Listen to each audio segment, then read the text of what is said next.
विद्यार्थियों सभी को नमस्कार।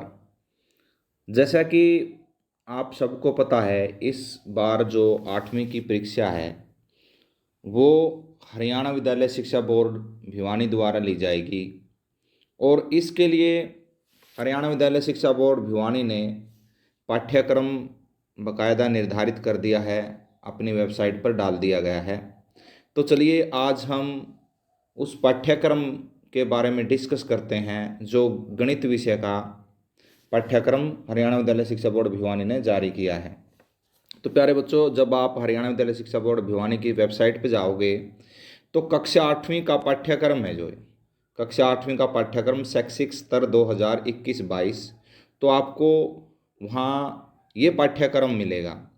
इस पाठ्यक्रम में कौन सी किताब है, किस पुस्तक को रिकमेंड किया गया है, पुस्तक का नाम NCERT द्वारा जो हमारे विद्यालयों में पुस्तक लगी हुई है उसमें जो निर्धारित पाठ्य पुस्तक है उसी में से ये सिलेबस आएगा। चलिए आगे देखते हैं। विशेष ध्यानार्थ, इसमें ये बताया गया है जो पाठ स्तर 2021-22 में नहीं लिए गए उनकी अधिगम उपलब्धियां अन्य पाठों में समाहित है। प्यारे बच्चों, इस बात लिखने का क्या मूल्य है, ये क्या कह रहा है भाई? जो एक्सरसाइज हरियाणा विद्यालय शिक्षा बोर्ड भिवानी ने हटा दी गई है, वो जो मूल्य उनमें निर्धारित थे तो उनके जो मूल्य हैं जो अब पाठ्यक्रम में शामिल की गई है प्रश्नावलियाँ, तो वो उसमें ही शामिल हैं। चलिए देखते हैं हम अध्याय नंबर चैप्टर नंबर 1 जिसका नाम है परिमेय संख्या। इसमें दो प्रश्नावली है, प्यारे बच्चों, जिसमें से 1.1 प्रश्नावली से आपके प्रश्न पूछे जाएंगे और 1.2 में से आपके सवाल पूछे नहीं जाएंगे। तो एक प्रश्नावली 1.2 आपको करने की ज़रूरत नहीं है। इसी प्रकार ये देखिए, एक चर वाले रैखिक समीकरण, दूसरा जो चैप्टर है, दूसरा अध्याय, उसमें से केवल 2 ही प्रश्नावलियों से प्रश्न पूछे जाएंगे। प्रश्नावली 2.1 और 2.3 बड़ा ही आसान बना दिया गया है अब दूसरे अध्याय को। नहीं तो काफ़ी बच्चे इसमें उलझे हुए रहते थे। तो इसमें 4 प्रश्नावलियाँ हटा दी गई है, प्रश्नावली 2.2, 2.4, 2.5 और 2.6।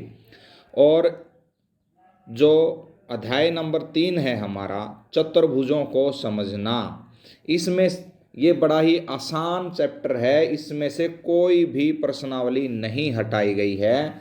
इसमें प्रश्नावली 3.1, प्रश्नावली 3.2, प्रश्नावली 3.3, प्रश्नावली 3.4, ये सब इन प्रश्नावलियों से प्रश्न आएंगे। इसमें अध्याय नंबर 3 में कोई भी प्रश्नावली नहीं हटाई गई है। और जो हमारा अध्याय नंबर 4 है जिसका नाम है प्रायोगिक ज्यामिति, इसमें 5 प्रश्नावली है। 5 प्रश्नावलियों में से एक प्रश्नावली को सिलेबस से हटा दिया गया है। और जो हटाई गई प्रश्नावली है वो कौन सी है? 4.5। और इसमें से 4 प्रश्नावलियों से प्रश्नोत्तर पूछे जाएंगे। प्रश्नावली 4.1, प्रश्नावली 4.2, प्रश्नावली 4.3 और प्रश्नावली 4.4। तो इनमें से सवाल जवाब आपसे पूछे जाएंगे। आंकड़ों का प्रबंधन, बड़ा ही आसान अध्याय है ये। इसमें 3 प्रश्नावलियाँ, तीनों की 3 प्रश्नावलियों से सवाल पूछे जाएंगे। 5.1, 5.2 और 5.3, तीनों एक्सरसाइज से सवाल पूछे जाएंगे। अध्याय नंबर 6 वर्ग और वर्गमूल, इसमें 4 प्रश्नावली हैं। एक प्रश्नावली को हटा दिया गया है, प्रश्नावली 6.4 को हटा दिया गया है। इसमें प्रश्नावली 6.1, 6.2 और 6.3, ये इनमें से प्रश्नोत्तर पूछे जाएंगे। और अध्याय नंबर 7 है जो, इसमें 2 ही प्रश्नावली थी, एक प्रश्नावली को हटा दिया गया है। प्रश्नावली 7.1 से सवाल पूछे जाएंगे सिर्फ।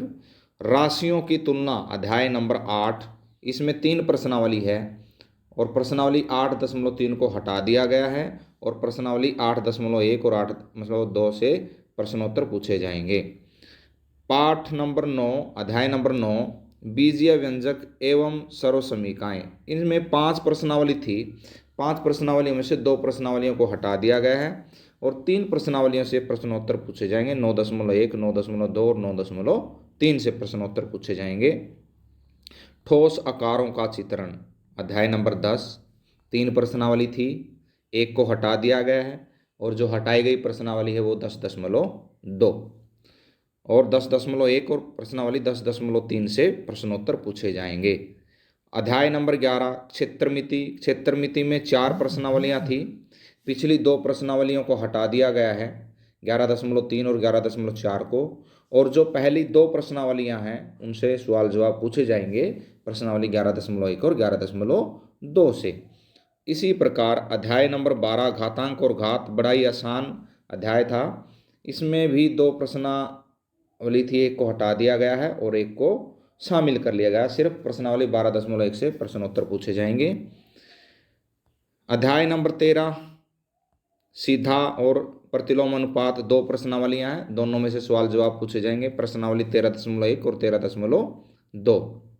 और अध्याय नंबर 14 गुणनखंड, जिसका नाम है, 4 प्रश्नावलियां हैं, एक प्रश्नावली हटा दी गई है 14.4 और 3 प्रश्नावली 14.1 और 14.2, 14.3 इनसे प्रश्नोत्तर पूछे जाएंगे।